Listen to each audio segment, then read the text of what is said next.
start, please. Still.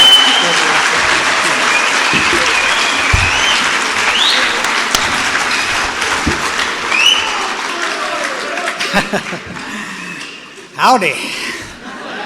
My name's Chris Raymer. I'm a very grateful, recovered drug addict. I had to ask him, is this water? My first drink, never mind. Boone's Farm apple wine. It was in a bottle just like this. Yeah, trigger. Oh my God.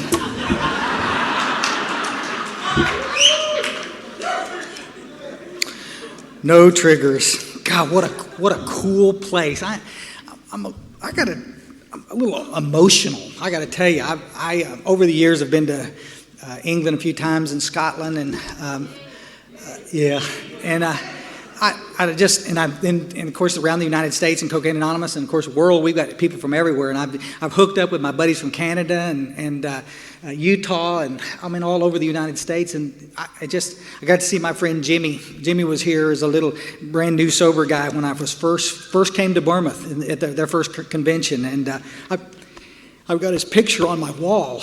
It's a little fried pie crackhead.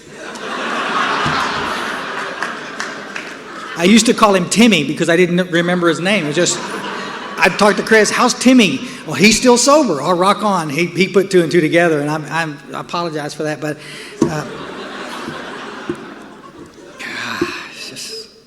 that's why we do it, guys. This is why we get on planes and fly and take flack from people that don't agree with us and jet lag from hell. We do it because Timmy. We do it for a lot of you guys. And that's kind of what I want to talk about. I got you for an hour. I want to mention real quick before I forget. After this is over, I want all of y'all to go in the men's bathroom. That is the classiest bathroom I've ever been in. I don't know how many urinals there are in there, but it's. Come on, guys, just think of some of the places we peed. I mean, it's the little things that we get so amazed about. Oh my gosh. I got to thank the committee for asking, and Chris and Darren and Rich and God, whoever, Will picked this up, and Matt picked this up and drove us aggressively back here.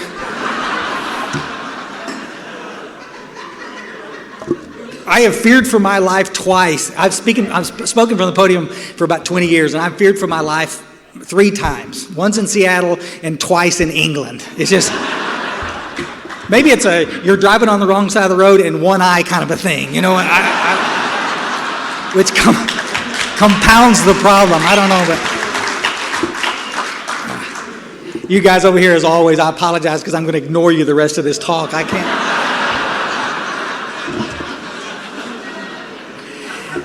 I've worked in treatment centers for years. I do clerical work for hospitals for about almost 20 years, and I lecture to a group, and somebody will come up inevitably every time. You ignored us all. You know, it's like, because I didn't see you. I don't know what to tell you.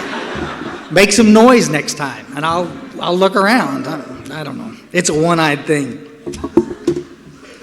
This one-eyed thing didn't used to be a real problem until this Pirates of the Caribbean crap came down. I knew I could tell you this story because this is Cocaine Anonymous. I don't talk about it in AA because they don't find anything humorous about anything, seems like anymore.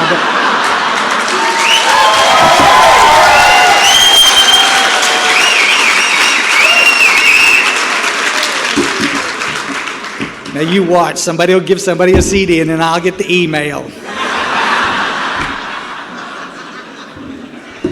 That takes me. This Pirates of the Caribbean. I used to travel around forever and ever, you know, and the little kids, you know, it was no big deal. They'd look and it was no big deal. Now it's just, they'll see one across the airport terminal. A pirate, and then the mom's pulling them back, you know, because they think I'm going to go psycho on them and show. And then the adults do it. Arr, where's your parrot?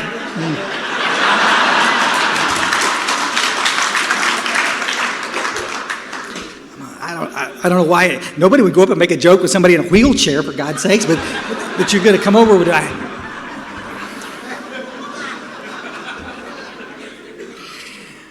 never mind.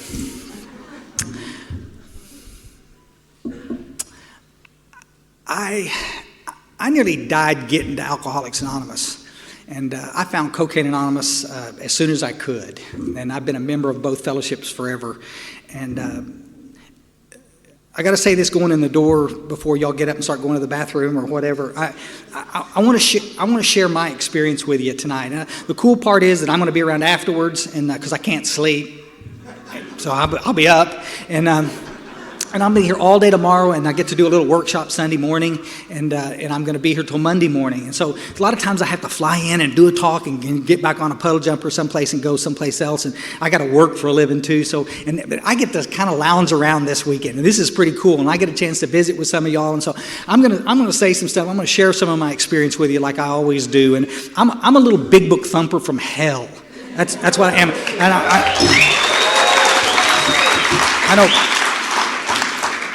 I know some of you are not, and that's just so okay. You're welcome, and just keep coming back. I don't know what to tell you, but my heart is, and so in the end of this, I from my perspective, I've worked in the industry for a long time. I work with thousands of alcoholics and addicts, and I'm not a counselor or a therapist, and I don't have the patience or the skill to do that. We have a bell ringer at our little groups where I go to meetings because I don't want to listen to anybody talk longer than 3 minutes, and that's not really conducive to therapy. Can you cut to the chase, asshole? You're boring me to death. Let's go. And then you touch twat. Okay, let's go. Okay, I got that. But I've watched a bunch of people get sober, folks, and I've watched a lot of people, thousands of people that have had the same experience I've had. And so my deal is this, as always. Anytime I speak from the podium now, I try to do this. My experience may be different than your experience. And if you turn those lights in the audience down anymore, I'm going to come back there and whoop your butt. Thank you. I can't see. It's like talking to a tunnel. I don't understand. Y'all stick with me a minute on this because I don't want anybody to miss this. They listen to these CDs, and they miss this first part, and they just hear me ranting and raving at the end. Who the hell is this little asshole? And they don't understand where I'm coming from. I am absolutely passionate about recovery, and I got to say this, guys. Whatever works for you, do it. I don't know if you go to a meeting every day and you've been sober 20 years and you're staying sober doing that, then rock on. But it didn't work for me. And so I just want to share my story with you. It's my experience. I'm not knocking anybody's experience, but you can't argue with my experience. And I'm not making this shit up. I got to tell you the truth. And again, because I get thousands of emails from people all over the world, thanks to those stupid CDs. Good gosh. And in my travels, a lot of people are on the same page with me. I want the little newcomer coming into the door to be able to hear the solution to his problem. Bill Wilson, in a piece of writing he did, it's called As Bill Sees It, there's an excerpt from a letter he did in 1946, and he said, "Our chief responsibility to the newcomer is an adequate presentation of the program." Now, and I think that applies for us in Cocaine Anonymous and Narcotics Anonymous, any of the 12-step fellowships. It was written about Alcoholics Anonymous. But my chief responsibility, Harry comes into the room and he's a newcomer, I got to make sure, I have to make sure, you might not have to, I have to make sure that before he leaves, he at least has a rudimentary idea about how this works. Because we may not get him back, folks. I've watched this 1,000 times. Getting people to come to Cocaine Anonymous is a piece of cake. It's the only game in town for the little dope fiends in most areas. We don't have any problem getting people to come to us. We have a nightmare getting them to come back. And that may not be your group. It was certainly my group. And so that's what I want to talk about. I just want to make sure that the newcomer understands that the solution to recovery is not necessarily go to a lot of meetings. I'm not knocking that. Love meetings. But if meetings could treat my addiction, I would have been sober in 1980. And I didn't get sober until 1987. So, did anybody hear me knock meetings? She nodded her head. Unbelievable. Unbelievable. I'm not. Go to a meeting every day. If you've got nothing else to do, live in an AA meeting. Go to Cocaine Anonymous 3 times a day. Just rock on. If you're a real drug addict, you will not stay sober. Take that.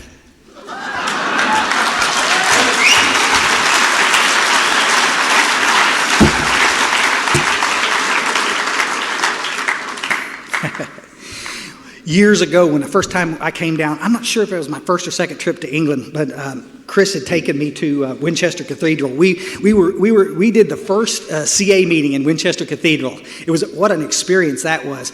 You know, you go into this great big old place, and it's like, you know, in Texas, I mean, the Alamo is what, 300 years old, and everybody goes, oh, it's so old. I mean, come on. I mean, England, y'all developed old. I don't know what to tell you. I mean, God, different centuries, good heavens.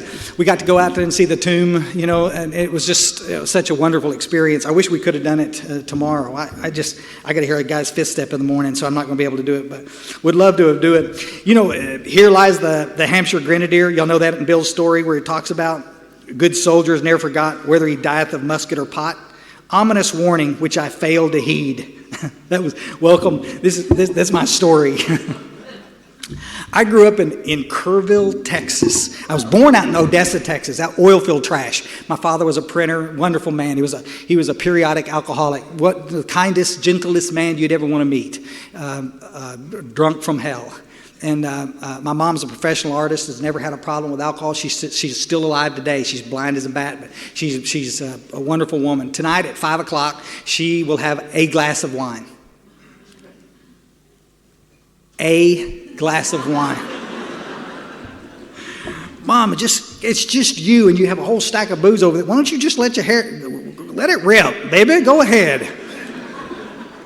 Never seen her do that. I've seen her leave a lot of wine there. She'd take that little bony finger and slide that glass back across the table. I says, Mom, what's up with this? What's up with the vino? It's free. You know, I bought it for you. Drink up, baby.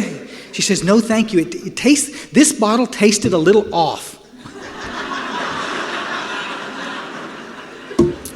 Alcoholism and drug addiction, guys, the jury is in. We can talk about it all weekend if you want to, is genetic in nature. My world involved, how I'm raised, will it affect it? Can exacerbate the problem? We have to take all that under consideration. But you're either genetically wired alcoholic or an addict, or you're not. And that's just, I don't know what to tell you. We used to tiptoe around this from the podium, as everybody believed, you know, I got drunk because she divorced me. I got drunk because it was Tuesday. You know, I'm just like Jim, the car salesman. I came to work on a Tuesday morning. Everything was fine. And then he gets shit-faced. That's me. If you have to have a reason to get loaded, you're not one of us. I just drink because I'm stressed. Then retire, asshole. Go sit on the beach and do nothing. I don't know what to tell you, but we've tried this for years and it doesn't work. If you happen to be, people sit around, why'd you get drunk? I just got bored. I don't know. Now we're on to something. Golly. How many of you guys just drank when it was nighttime? Drank and drug when it was nighttime. How many of you smoke crack during the day? Never mind. The whole thing will probably trigger you. I'm going to go back to where my story here. Let me just mention something real quick too. Ava and Richie did a great little workshop earlier on recovered versus recovering. It is great. I still haven't heard anybody yet come up from this podium and introduce themselves as a recovered alcoholic or recovered drug addict. Guys, I'm going to beg you, let's have some dialogue this weekend about this. One of the biggest problems that we're seeing all over the world is that we don't have enough people claiming the victory of recovery. We read it.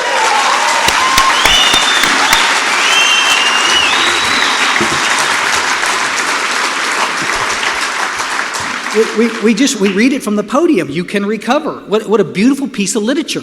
Our prefaces are better than any 12-step fellowship out there. Our prefaces, the things that we read before the meetings, are dead nuts, spot on. We can recover. The book on page 90 says, to the newcomer, introduce yourself as a person who has recovered. I know your counselor told you you will always be recovering. Your counselor has a financial stake in this.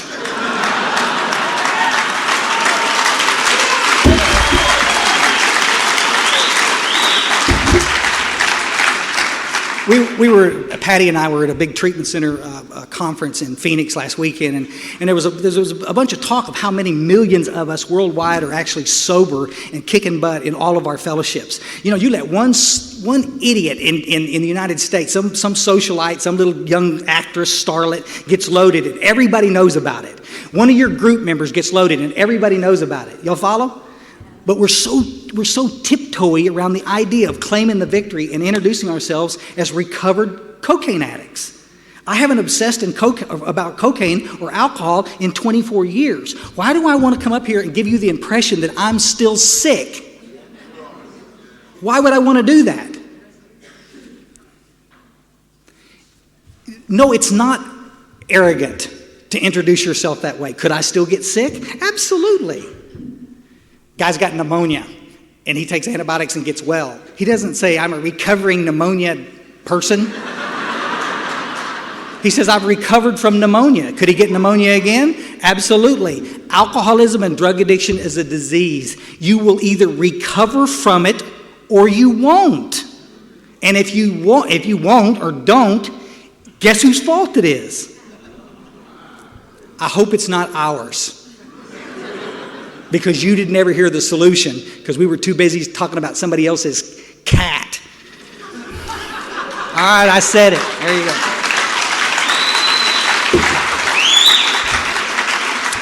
I got to mention to you real quick, Patty's here, my wife's here. She doesn't get to travel with me all the time because she works too. Somebody's got to work for a living. And Patty's up here. She's a little Yankee girl. Stand up for just a hell.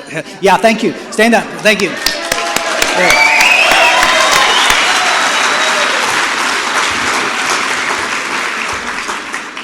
I always hate it when people do that from the podium. Oh, how mushy. I could not do what I do, travel as much as many weekends that I do, if it wasn't for her. She takes care of all my travel packs. We stage the suitcases. You know, you go here, it's just amazing to watch. But she doesn't have a shy bone in her, and she's an active member of Cocaine Anonymous and Alcoholics Anonymous. And if any of you guys actually want to talk, you can talk to her, because the conversation with me is pretty slow. I'm the shyest guy in the room. Bless your hearts for those that have tried over the years. I do okay up here, but I get shy. Kerrville, Texas is in central Texas, about 60 miles from San Antonio. And it was a small little town back in '64 when we moved there. Kerrville's noted for two things. For you music buffs, it was the home of the 13th floor elevators, which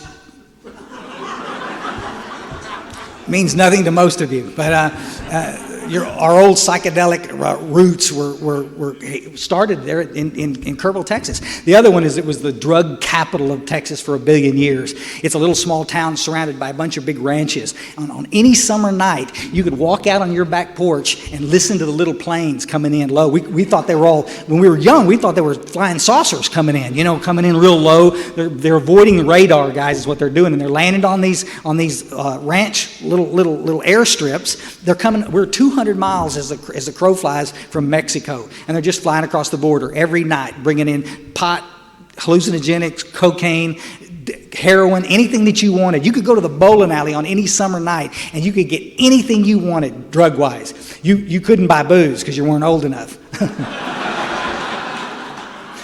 And that's one of the things we did. We bought drugs. And it was my last couple of years in high school, and that's exactly what we did.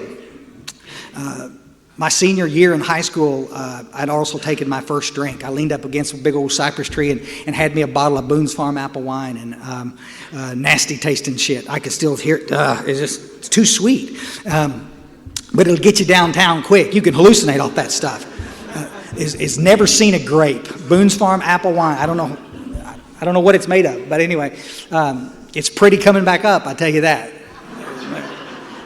But I remember drinking some that night, and I didn't drink. It was actually a smaller bottle than this, and I drank it and split it with a guy, and he left. He didn't want it, and I finished it. And I remember walking back across this field, big old full moon out there. It was January 1971 when I had my first drink, and I remember thinking, this is why Pops drinks.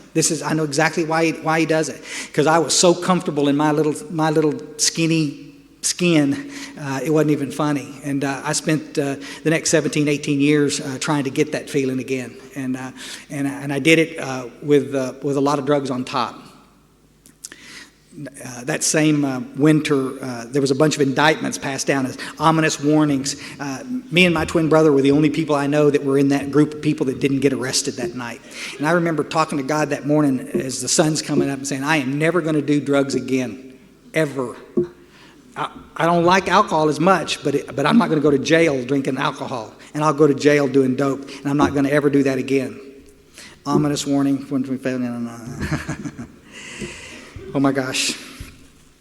And I left Kerrville as fast as I could because I knew that the hill country was what was causing my drinking too much. And I went to Houston, Texas because there's no alcohol there.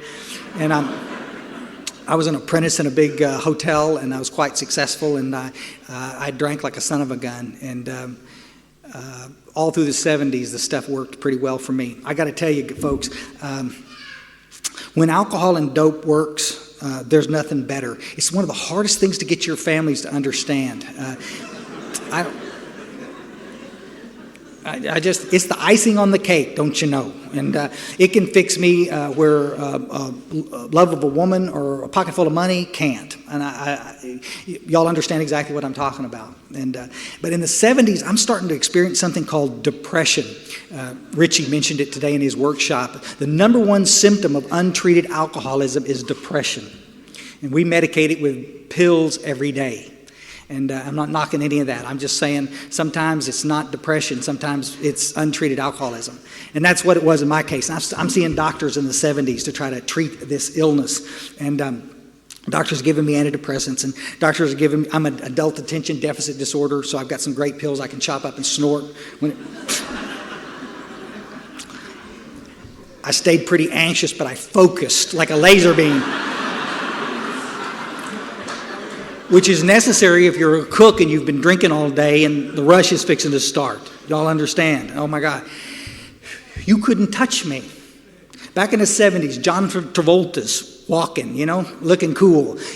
I'm at the Warwick Hotel in Houston, Texas. You couldn't touch me. I could outwork anybody in the place. And actually got laid once. So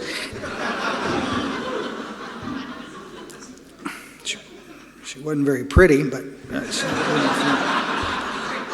God bless her.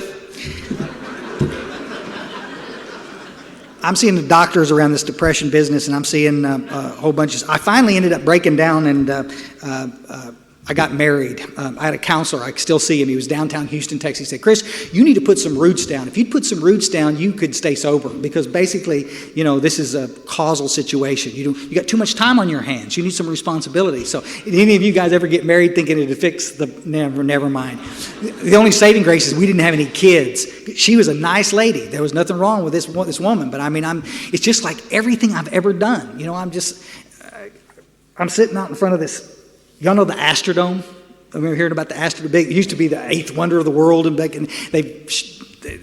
wouldn't believe it now. It's just so small compared to the one they just built next to it. But I'm sitting out there underneath the Astrodome, and I'm sitting there right next to this bar where this lady works. And I said, God, if you'll let me marry this woman, I'll clean up my act. No more booze, no more cocaine, no more nothing. I'm going to be okay.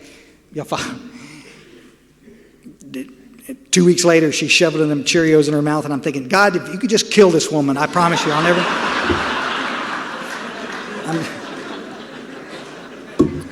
But, come on. There's a bunch of you in here, and I'm not trying to be offensive, but there's a bunch of you in here, you're using that same kind of stuff. If I could just graduate, I could quit. If I could just buy the house, if we could just sell the house, if we could just get married, if we could just get the kids, if that bad thing hadn't happened, if this hadn't... guys, I got to tell you, any excuse you're attaching to your drinking and drugging is pulling you further from reality all the time. Somebody needs to qualify you and find out once and for all. Are you doing dope because you're a drug addict? Or are you doing dope because of something out there? Because if it's something out there, let's fix it. Let's do some work on it. Let's fix it. But how many of us have experienced that? I just fixed it. It's like that whack-a-mole thing. You're just, the little mole pops up and I fixed it. And then this one pops up and I fix it and fix it. How many of you guys ever did a geographical move someplace to clear things? Yeah. Change jobs. Guys, I never got fired from a single job until I got sober. Last year, I got canned. Can you believe that? I've been talking to sponsees of mine about getting fired for 24 years. Oh, don't worry. When they shut one door, God will open another, you know? And I got canned in July, and I'm sitting there looking at it, and this guy started to give me a line, and I almost hit him. You're going to have to come up with some better shit than that for me, because it was scary, because I've never been without a job before, and here I am out there. Now I got a great job. That's how it works. God did open another window. Who knew? From experience. Oh my God. Anyway, we got married and moved to Denton, Texas, and we'll be closer to my twin brother. And I got a job at a country club. I had no idea that he was a cocaine dealer when I took the job, but he was. And we did, and it was pretty tough goings there for a while. I got a DWI. I'd been doing bump all day long, and this is before crack. And I don't know what, some of y'all never even seen it like that probably. I don't know what to tell you, a big mound of it like that. Anyway, I was doing tons of that, and then we started drinking, and we were on top, and I was just a mess. And I was driving home after work, and got pulled over, and I got in some trouble, and wife was pissed and said she's out, and I said, give me one more chance. And so I'm going to go I'm going to go to this Alcoholics Anonymous thing, and it's going to be okay. I watched my dad do it, because he didn't stay, but he went, and so I'm going to try it. And so I went to my first AA meeting. This was in 1980, 81, and it was in downtown Denton, Texas, and I walked up these little steps, and I had my little paper out, you know, I'm looking for the meeting, and I walk into this room, and it was you want to talk about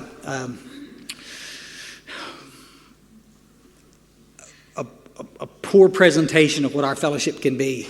This had one little light coming down from the ceiling like Psycho, you know, no hood on it, you know, and this guy sat up in one of them recliners, what do you call those, Barca-lounger things, and he sat up real quick, and I was free.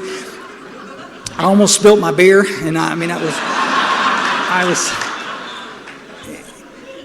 it's just this guy, he's an old geezer, and he said, do you have a desire not to drink? And I said, absolutely. Now, what he was doing was he was qualifying me for membership in Alcoholics Anonymous. He didn't qualify me as an alcoholic. You follow me? He wanted to make sure that I wasn't a little crackhead invading his AA meeting. And I don't have a problem with that. Singleness of purpose, I understand all that. I don't have a problem with that.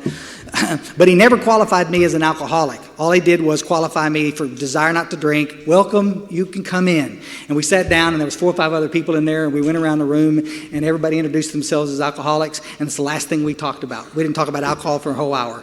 Some lady was having trouble in a relationship, and everybody was giving her feedback about what to do with this asshole she was with. This is where some of you start getting sweaty.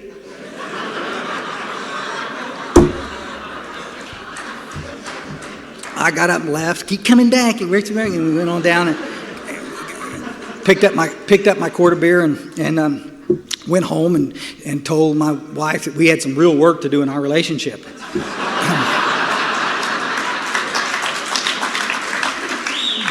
Gunk. See, what somebody was saying earlier today at the workshop that they were doing, you know, when an alcoholic or a drug addict stops using, our lives don't get better, it gets worse. Again, this is something, it's hard for us to understand having experienced it. Try to get your families to understand it, because they believe this is the demon. If you just stop smoking crack, everything would be okay. And they don't understand it. The minute I lay that stuff down, my internal condition starts to come back the way it was, which is shit. Can I get a witness?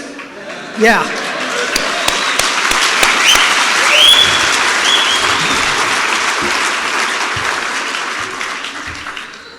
Let the taped record show that everybody in here applauded.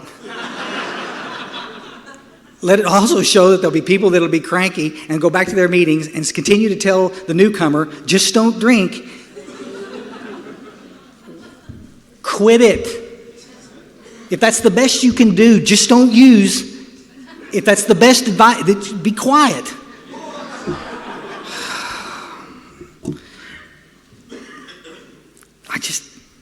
I can stop. I've stopped 100 times. So have you. Isn't that right, guys? Yeah. I just can't stay stopped. That's the problem. How do you stay stopped? You work the 12 steps, you have a spiritual experience, the obsession to smoke cocaine or drink or eat pills, whatever goes away, and you're on solid ground. You recover. I'm 7 years in Alcoholics Anonymous, and those words never came out of anybody's mouth to tell me that.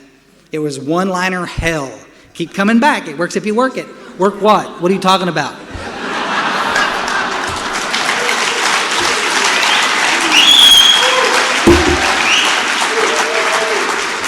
Because I'm coming to meetings and I'm watching you and you're staying sober, but I can't seem to stay sober. Guys, I'm a 2-week wonder. I can stay sober 2 weeks for an ugly woman. Give me a pretty one. When I looked you in the face and when I told my first wife that I was going to quit drinking, I meant it with every fiber in my body. And I came home 2 weeks later with a beer in my hand. I'd been drinking, not drunk. I had a couple of beers, hadn't done any cocaine, hadn't eaten any pills. You know, small-minded of her. There's some improvement here, progress rather than perfection. And she packed her shit and left, and should have. She's alive today because of it. Bless her heart. And we're going to be talking about some of that in the morning, the men's stuff, and Sunday morning. But oh my gosh, I don't know what to tell you. 2 weeks into this deal, first week I'm great. I've mowed the lawn 3 times. I've washed the old truck. Everything's great. Balanced the checkbook. Well, we're not as bad a shape as I thought we were. Everything's going to be. Job's good. They're talking about promotion again. Chris, man, you're going to get it this time. Food and beverage director. You're going to get that. And I should have done this years ago. I mean, what the hell? I mean, it ain't that hard. You just got to quit. You make up your mind to stop. Suck it up. And towards the end of 2 weeks, because of the way my disease progresses, this will happen faster with some of you and slower with others because of the progression of the illness is different in everybody. But for me, I'm a 2-week wonder. You with me? In about a week and a half, I start becoming irritable, restless, and discontent. You know, somebody says something and I don't quite hear it, and I know they're talking about me. Y'all understand? 2 weeks into this, I'm driving around, just like Jim, the car salesman. I'm driving around the freeway of Houston, Texas, grinding my teeth, punching the radio station. God damn, you'd think with a city this big, we'd have a decent radio station. All they play is crap, nothing good in this. Country western this and country, just punching, hurting my hand, punching the butt. Y'all follow? Thank God we didn't have cell phones back then. It would have been hell on earth, I'd have been... Pull into a 7-Eleven, walk into the goddamn place, go back there, get me something to drink. Come get me a 7-Up. Pull a 7-Up out, stop right in front of the cooler. There they are. Golden bullets. Whatever. Beer. I'm looking at this stuff, and I go, you could probably have one beer.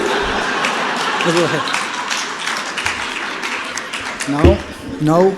Been going to them meetings, they're telling me that if you don't drink the first one, you won't get drunk. Oh, all right, you're right.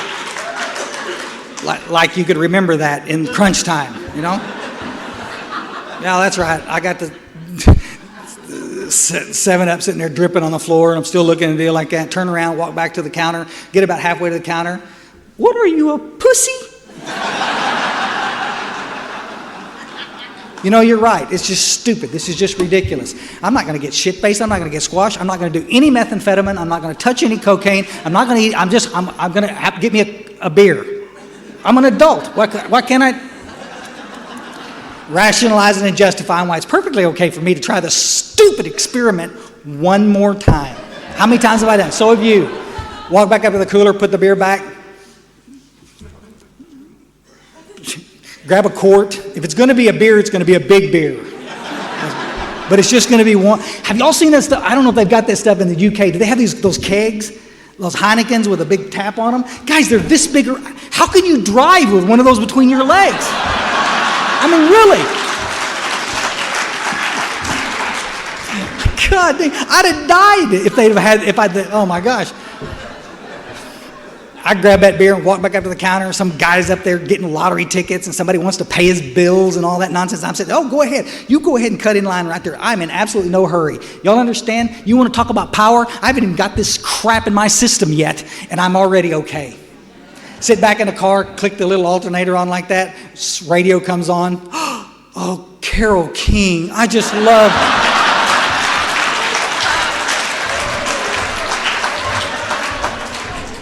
No Tears for Fears. Carole King. Oh, I love that song.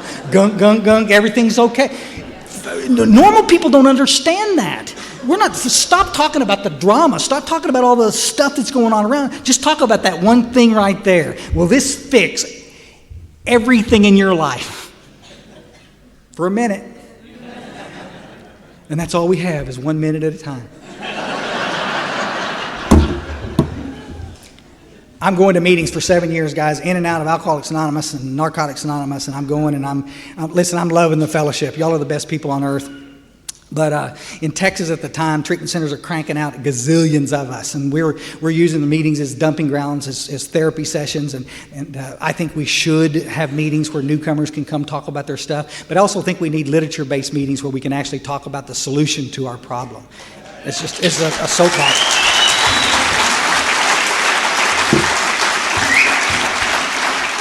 Sometimes it's a little hurtful when the newcomer comes in and little coke addict comes in, he's got little burned lips, and she's all fried pie, looks like he just crawled out of a groundhog hole, and he's just like,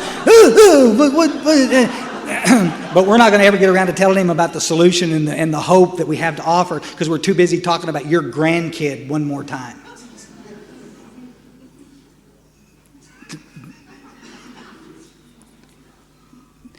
Let's go to Denny's and talk about your grandkid. I'm not trying to be disrespectful. But sitting in a meeting every day, talking about your day, why are we doing that? I'm going to repeat something I said earlier. Working in the treatment center industry, watching people come into treatment and they come out of the detox haze, about the time that Ativan starts to wear off, and they're looking around, they look at the 12 steps on the wall of Cocaine Anonymous. We have them down in our detox stations, and they coming out and they go, oh shit, not more 12-step stuff. I said, yeah, buddy, this is a 12-step facility. This works. No, I've done Cocaine Anonymous. It doesn't work. Makes me want to cry. What did they do? They just went to a bunch of meetings. They didn't actually do Cocaine Anonymous. They didn't work the steps and get a sponsor and turn around and help some other little cocaine addicts out of the trench. They didn't do that. If they had, they'd have been sober today. Please don't misunderstand. Yeah, thank you.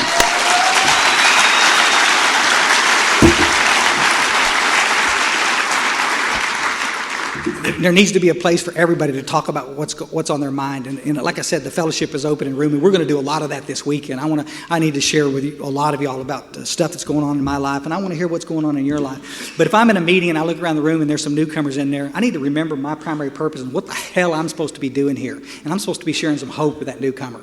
There's plenty of time to go out on the picnic table and smoke a butt and talk about my day. And you're free to disagree. Loser. So, just kidding. I remember, but y'all understand the people talking about that stuff, their heart's in the right place. I remember I was in a meeting up in Denton one time, one of those first early meetings in 1980, and this old guy comes up.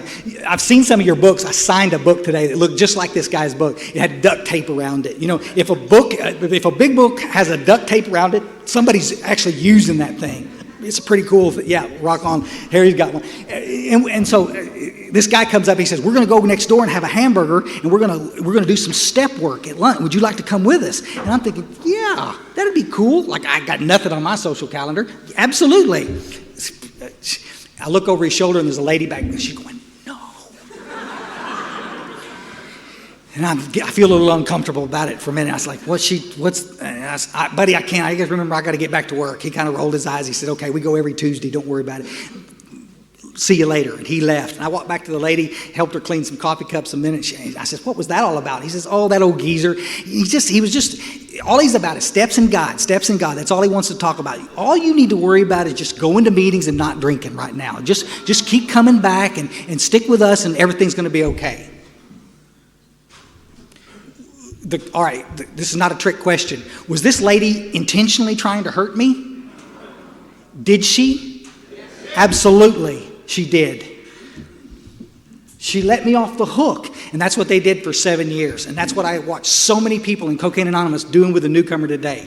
You don't need to worry about working those steps right now. You haven't been sober long enough to work the steps. Don't worry about chairing that meeting. You haven't been sober long enough to do that. You can't go do that H&I. You haven't been sober long enough. We got more you can't do's in Cocaine Anonymous than I can shake a stick at.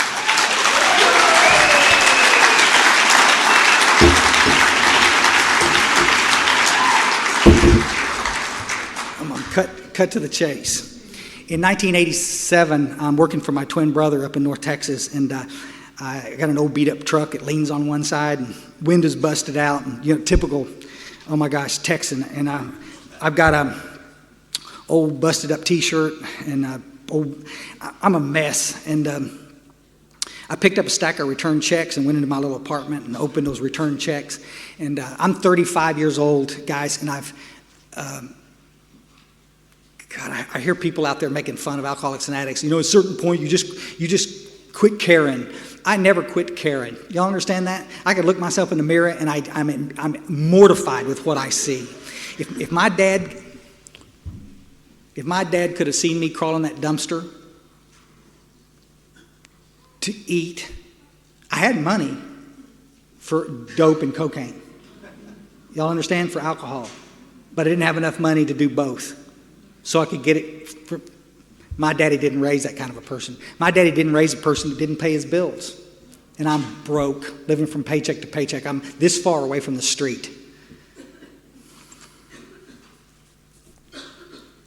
I've sat in meetings for 7 years and listened to you tell your war stories, and I can't identify.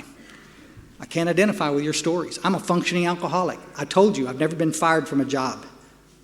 Didn't have brushes with the law. Watch the newcomers come into the meeting. Oh my God, especially noon meetings. It seems to be where it just freaks me out. Nice little lady comes in. She's an attractive woman. She's a soccer mom. She got caught drinking. Doing some dope, whatever. They busted her, and so she's got to come in and get a little sheet signed in Texas. And she's freaked out. She walks into the room, sitting on the front row, nervous as can be. Y'all understand? So what do we do for her? What we could do for her is talk about being recovered alcoholics and recovered drug addicts and how our lives have changed unbelievable because we're doing the deal. But we're not going to do that. Oh, we have a newcomer here. Let's tell her how we got here. Wow. She going, oh, this will be good. Well, Chris, he had 2 DWIs and went to prison for a short period of time. This guy over here, he had 6 DWIs and he lost his license for 7 years. This guy beat his wife and chopped up somebody and put him in a paper bag, and I don't know. Nice little lady sitting there clutching her purse a little closer, looking around the room. I can't wait to get the hell out of this goddamn place. Y'all follow? What are we trying to do? Scare her into recovery? Listen, folks, there's nothing in the back of the book, there's nothing in the front of the book that says fear will keep you sober. Don't get me wrong. There's a place for your story. Always a place for your story. There's 2 places in Cocaine Anonymous for your story. From the podium, Friday night speaker, you better have a story. And in a 12-step call. Y'all follow? We get a call later on. There's a guy down at the hotel down here, and he's smoking crack, and he wants to talk to somebody about getting well. I'm not going to run up there and say, buddy, have you found Jesus?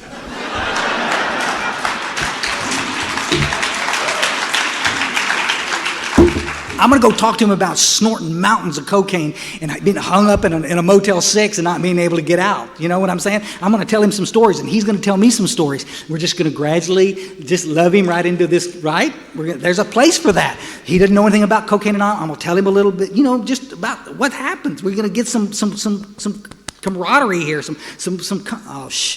easy. It's like fishing. We've done it from 1,000 podiums. Just click, click, click. Really meant nice and easy. Yeah, that's right. I did do that. No, I didn't do dope like that. Let me tell you what I did, though. Click, click, click. He's getting real comfortable. Pretty soon what he's going to do, he's going to look you in the face and he's going to say, but you're telling me that you don't use anymore. That's right. And he's looking at you and says, well, but how'd you do it? Click. Easy.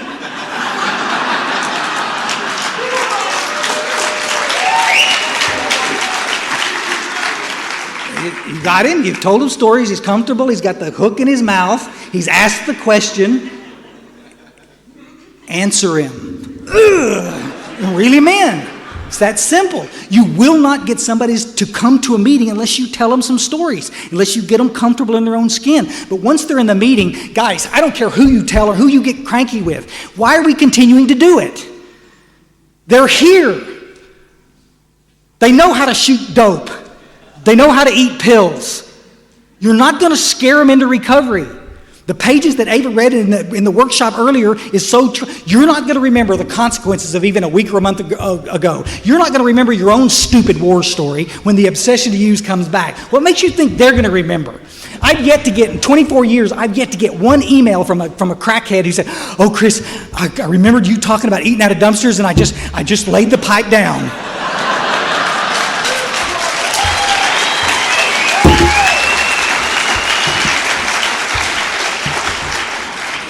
Not knocking your story. You need your story. Welcome to it. I'm just saying, refer to it in the meetings. Let's refer to it. But I'm saying, guys, when a newcomer comes in, if the best we can do, let's turn it into a first step meeting. That always means let's tell them our story. Don't. They know your story. How did we get here? Oh, we did a bunch of dope. Is that right? Is that the right answer? When are we going to share some hope? You can start that hope by introducing yourself as a recovered cocaine addict.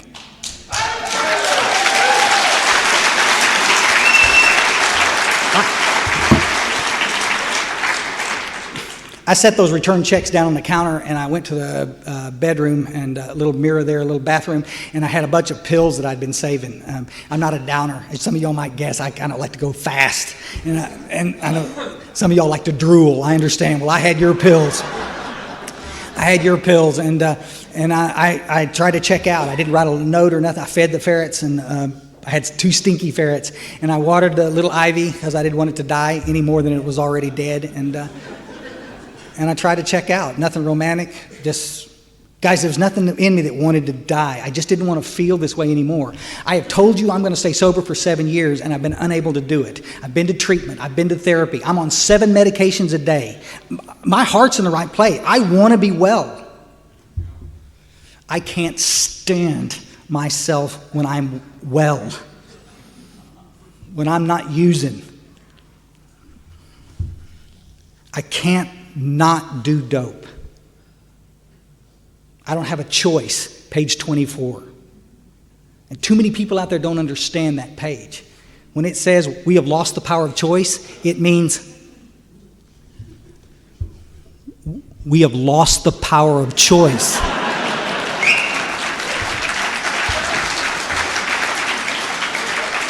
Let me ask you a question. How big a part do you think you played in your last relapse? Because every time somebody relapses, they come back in, "Oh, well, my wife left me." What has that got to do with anything? Why did she leave you? Because I'm a drug addict. And so what did you do? I got loaded. The book continues to use the word delusional. It uses the word insane over and over again. Guys, you're not choosing to do this. And we got counselors and therapists out there in treatment centers that believe that we choose to drink and drug. You just need to make better decisions. Really? No shit. Oh, God, it's just amazing. Listen, guys, I don't have a choice whether I'm going to do dope. I don't have a choice whether I'm going to drink. I do have a choice whether I'm going to seek the power of God. And this is unapologetically, at the end of the day, about God. And if I choose not to, then that's all bets are off.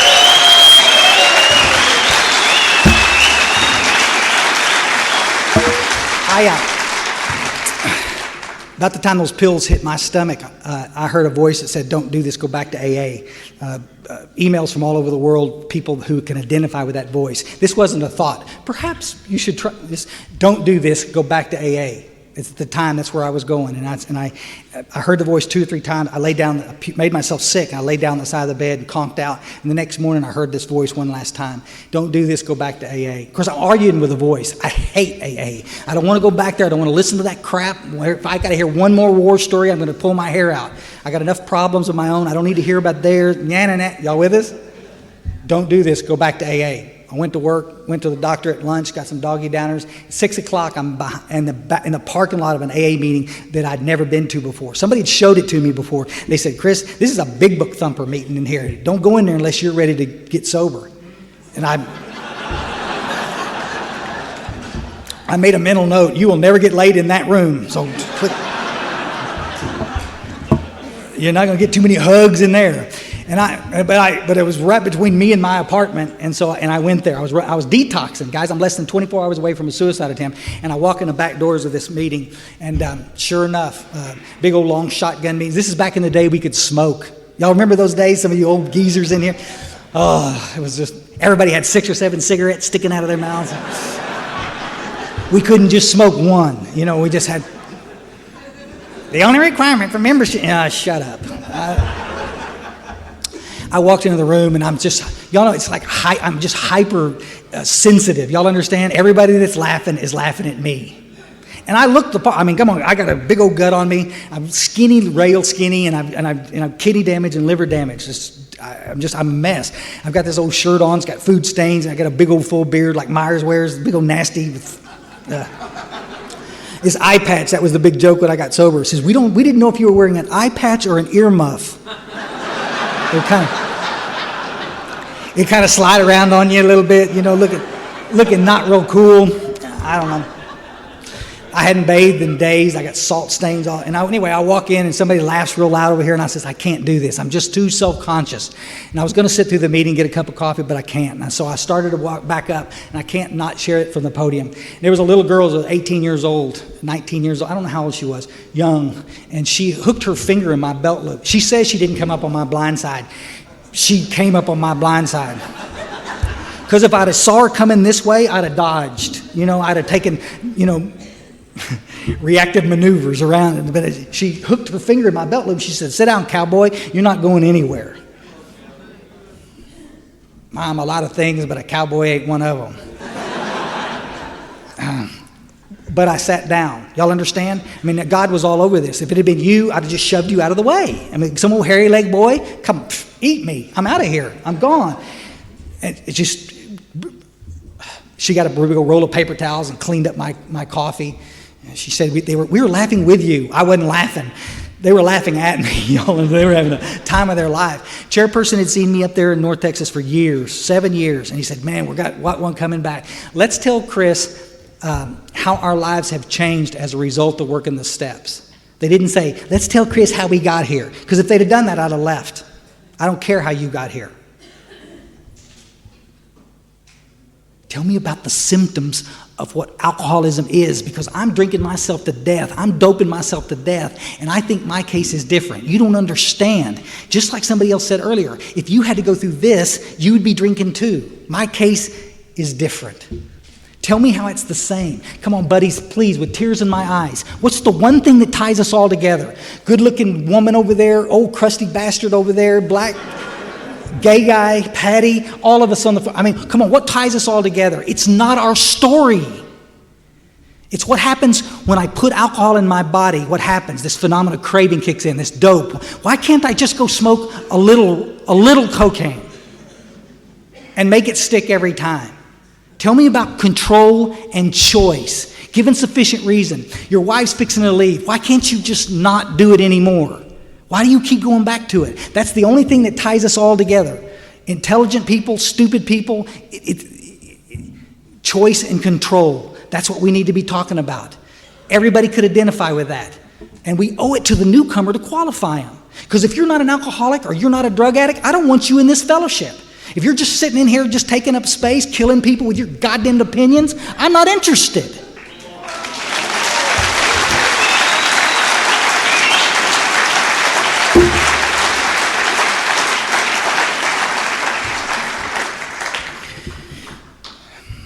That was probably a little harsh. I'm interested, but I'm tired of well-meaning people in there killing people with their opinion. What's the one thing that ties us together? Guys, I wasn't there in 1982 when we got the big book of Alcoholics Anonymous as our flagship piece of literature for Cocaine Anonymous. I wasn't there. I wasn't there a part of making that decision. I'm honored that they did it. They did it because they knew it worked. And yet in parts of this country, you take flack, you get made fun of if you bring a big book to a meeting. Shame on you if you're doing it. I would suggest everybody does that. Then you can separate the bullshit from the truth. If you can't reconcile it what's in the book, you might want to hold it suspect.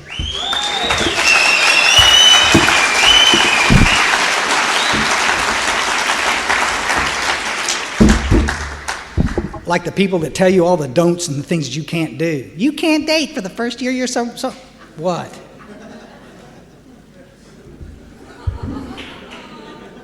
Didn't y'all ever read that part about being horny, angry, lonely, tired?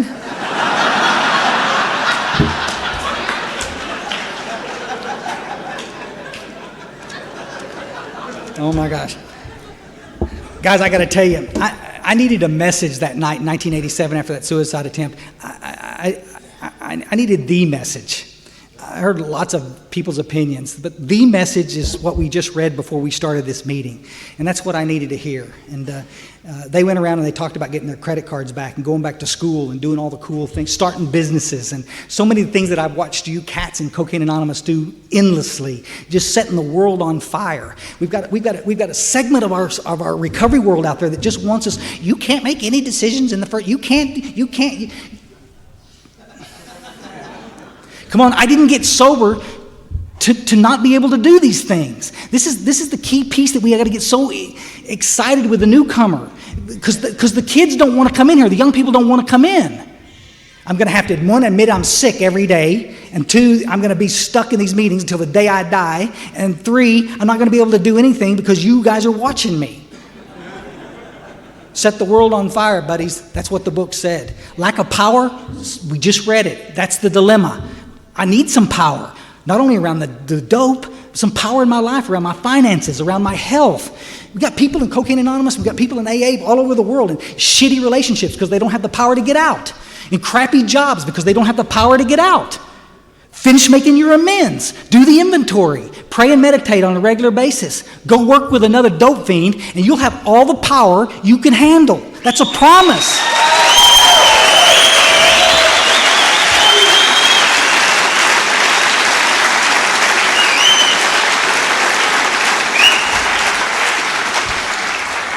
Everybody's so afraid to talk about God in these meetings. It makes me want to call it higher power. Call it Mr. Magoo. I don't care. You can pick your own higher power. But we're walking on eggshells because we listen to the one like, if they'd have talked about God when I got here, I'd have died. So we're going to sentence thousands to death because it's going to offend you.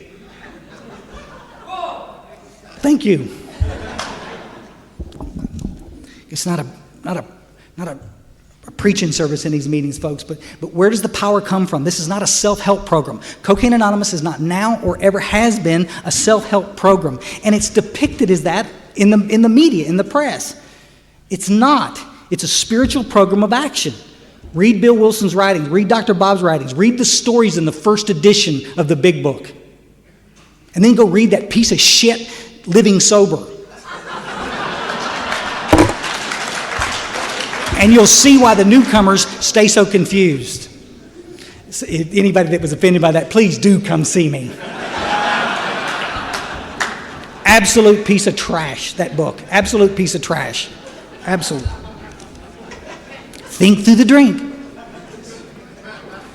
Okay. They went around and talked about all that cool stuff. At the end of the meeting, they asked me if I wanted to get a chip, and I picked up a chip, and there was an old geezer came up afterwards. All the hugging was done, and he came up after and had an old book, and he said, Chris, I just need to ask you one question. He says, are you done? Well, you mean like for today? See, but that's where we zig with that. All you have to do is stay sober today. That's horseshit. I'm sorry, that's not what the book says. Read it. Not trying to be offensive. He said, Chris, we live life a day at a time, and you don't know how to do that. We're going to show you how to live life a day at a time. Go to God. We're going to get you connected, and then you're going to be able to live a productive existence. I want to stay sober today because I got a bunch of stuff coming down on my head. But what happens 6 months from now when I got the date with a fine-looking girl, and Myers calls it the Trinity: girl, job, pickup truck. What happens when all that stuff? Now, why do I need you, bunch of losers? You with us? See, this is what the guy said. We want you to make a commitment. We want you to get off the fence, in and out of Alcoholics Anonymous for years. People let me. Listen, I'm not knocking those people. I played a part in that. But at a certain point, somebody says, you need to commit to this or go away. Because you're hurting yourself by doing what you're doing. Just finish the work. He sat down with me and he said, in all 3 parts of the program, the recovery piece, I'm not in that part because I haven't worked the 12 steps. What about the unity? I go to a meeting. I'm a meeting-making fool. What about the service? In 7 years going to Alcoholics Anonymous, have you sponsored anybody? No. So in a 3-part program designed to treat a 3-part illness, you're in 1 part. And you wonder why you can't stay sober. Stop looking at the drama. It's that right there. Every person in this room that's relapsed on cocaine or pills or alcohol, whatever it is, you don't have to tell me what happened that caused you to drink. I can tell you what caused you to drink. You didn't stay in all 3 parts of the program. If you did, you'd be sober today. You'd have that sobriety. Come on, guys, I feel pretty passionate about it. I've just had a friend of mine with 28 years sober go back out. 28 years, 1 using attempt, 1 mouthful of dope, damn near died. What happened? Everybody wants to blame this. Everybody wants to blame that. He didn't stay connected. He sponsored people for years, and then he got down to the brass tacks, and he never rehooked up, and he wasn't going to meetings, and he wasn't sponsoring anybody, and self rematerialized. The book says selfish and self-centeredness, that's the root of the problem. Guys, that's my problem today. Cocaine's not my problem. I'm the problem. The selfishness is the problem. My ego rebuilding, thinking that I'm better than you. I'm a circuit speaker. I don't need to do any more work. How many of us do we know have gone through the toilet, circuit speakers? How many counselors and therapists have I watched relapse over the last 20 years because they simply thought their case was different?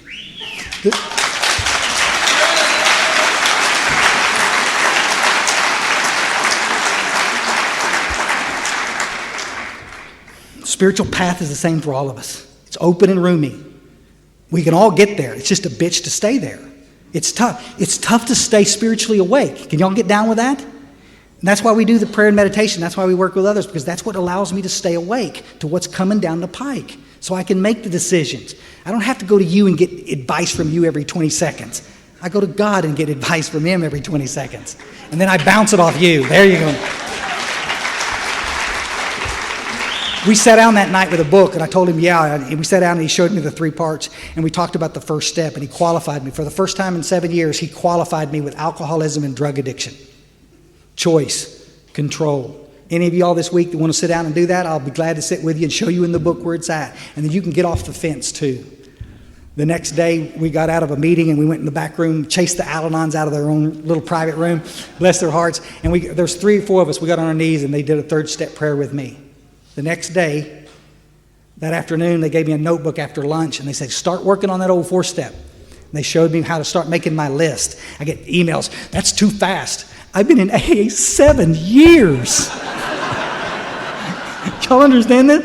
I mean, Bill Wilson worked the steps in a little less than, he was on his 9th day in Towns Hospital when he had his barn-burning spiritual experience. Dr. Bob, a little less than 2 weeks. Bill D, number 3. Nobody took longer than 30 days to work the steps. Why do I want you to take your time? I need you in the freaking trench with me.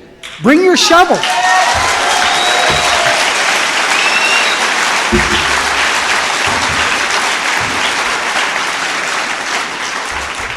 I got to wrap this up real quick. Those guys understood, those men and women in that room understood that if they let me sit on my ass too long that I was going to die. And they had me on a cleanup committee and they had me chairing a meeting. They didn't hand me the thing and say, here, you chair this. They sat down right next to me and says, Chris, here's what we're reading. Get somebody to read this, this, this, and this. Y'all follow? They taught me how to chair a meeting. Finally, after 7 years, they understood. If you get a job in Cocaine Anonymous, you'll stay, buddies. You on a convention chair, in a service position, doing something, you'll stay. If you're just sitting in a meeting, you're not. If you're the real McCoy, you're going to get tired of it real soon, and you'll figure out some reason to leave. And these people knew that. They wouldn't let me sit. Within a couple of months, I had a guy come up and ask me to sponsor him. Freaked me out. And I did just exactly like what Dr. Bob and Bill Wilson went through the first time. I remember telling this old girl I was with at the time, I said, well, I'll sit with him for a few minutes and talk to him, but I'm not going to spend all night with this loser. And hours later, I came home, and she says, what happened to you? You'll follow? She thought I was drunk. I had Bill Wilson on page 119, I wrote it down. It says, find a great cause to live for. You got it? And I didn't know what a cause was to live for. I've been a taker all my life. And I sat down with this guy for a few hours, and all of a sudden I understood that little skinny guy with no education could impart a message of hope to this little fried pie crackhead. And all of a sudden he could get the same message I got, and he could have the same experience I got. You don't have... Changed me forever. Let me tell you this story. I've told it all over the world. I'll say it and then I'll let you guys run. I was a real competitive cyclist for a while. Not a good competitive cyclist. I'm genetically not very good. So, but I like bicycles. I've always been passionate about it. I used to hang out in bike shops for years, and I knew a lot about bikes, but I'd never actually been on one. Y'all understand? You know why I'd never ridden a bike? Because I was so shy I couldn't ask them the question, you know them little stretchy pants? Are you supposed to wear underwear under that or not?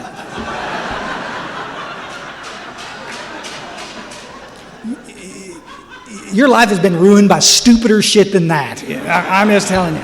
And I finally had the courage to ask this guy. He said, come on, buddy, we'll show you how to listen. And I got a bike and we started riding. Anyway, I'm riding with these guys.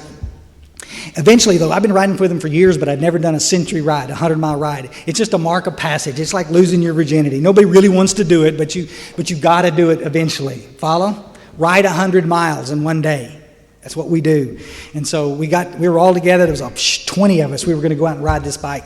And we all head out. We all had cold weather gear on because it was going to get chilly, and we knew it was. And we loaded down with food, and we headed out. It was going to be a nice, slow 100-mile ride. Easy. We got out about 30, 40 miles and this norther hit in Texas. There ain't nothing between us and Percy's house in Canada, but a few fences, literally. I mean, it just straight down to Texas. And it was some kind of cold. Most of the people left. They said, no, we can't do this. Wind's blowing.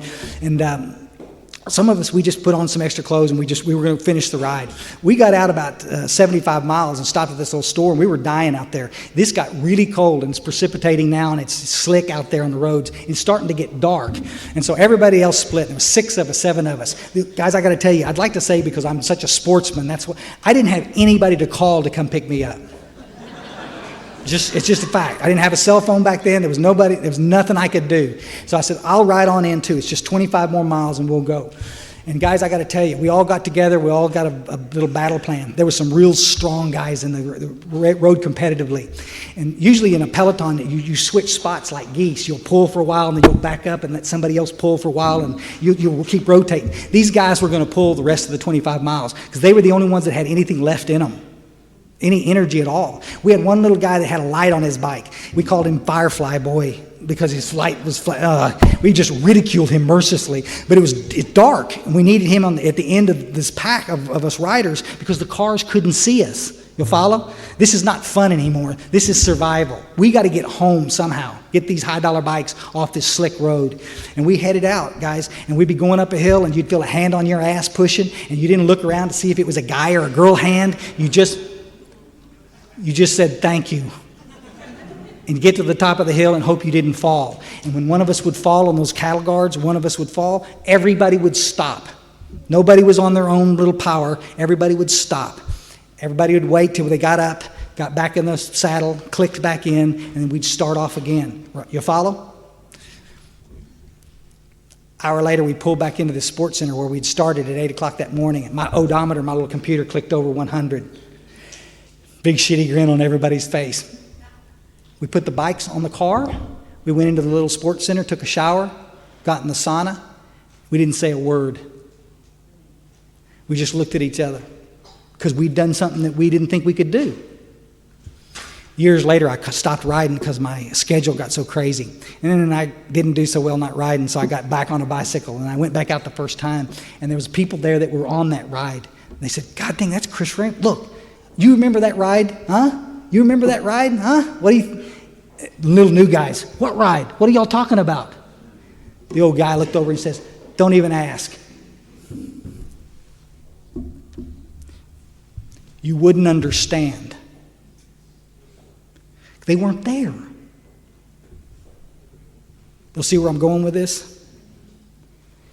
They got a bunch of people in Cocaine Anonymous that claim membership that don't understand. Because you're not doing what we're doing. I'm not trying to be rough or critical with anybody. I'm saying we don't have time for you to mess around with these 12 steps. We don't have time for you to sit on your ass till you start feeling better so that you can start helping us carry the message to the addict that still suffers. We don't have time. We need you now in the trench with us. We're not going to turn you loose. We're not going to let you go by yourself. We're going to show you how to do it. But once you stand, just like the book says, shoulder to shoulder with a person sitting next to you, carrying this message, not your message, this message, you're going to carry it your way. We don't need any more Chris Ramers. You're not going to carry the message the way I do. You're going to carry the way you do. And I'm just going to tell you the same thing they told me in 1987. If you don't carry this message, somebody downstream is going to die. Because they're not going to hear it from me. They're not going to hear it from Chris Cross or Patty. They're going to hear it from you. God, guys, we talk about all the damage that we've done around here in our drinking and drugging. How much damage we did smoking all that crack. Think about the fact right now today that we're not drinking and drugging in our lives today. How many lives are positively affected because of that? How many more lives could be positively affected if you'd stop being ashamed of it and stand up with some pride and introduce yourself as a recovered addict and take some responsibility for the message being carried in your meeting? I think that's a pretty cool deal. Old geezer in 1987 that finally got me in there. I'm in a meeting one night, and he looks over. He was about 30 years sober. He was a little dope fiend, too. He looked over at me, and he said, Chris, I've been meaning to tell you something for a long time, and I haven't had the courage to tell you, but I just want to tell you, we need you. First time in years that anybody had ever looked me in the face and said, we need you. I'm going to look you guys in the face right now and say, every one of you in here, family members, young guys, black guys, old geezers, not blowing smoke. We're losing the battle out there thanks to prescription medication. We need you in the trench with us. Thank you very much.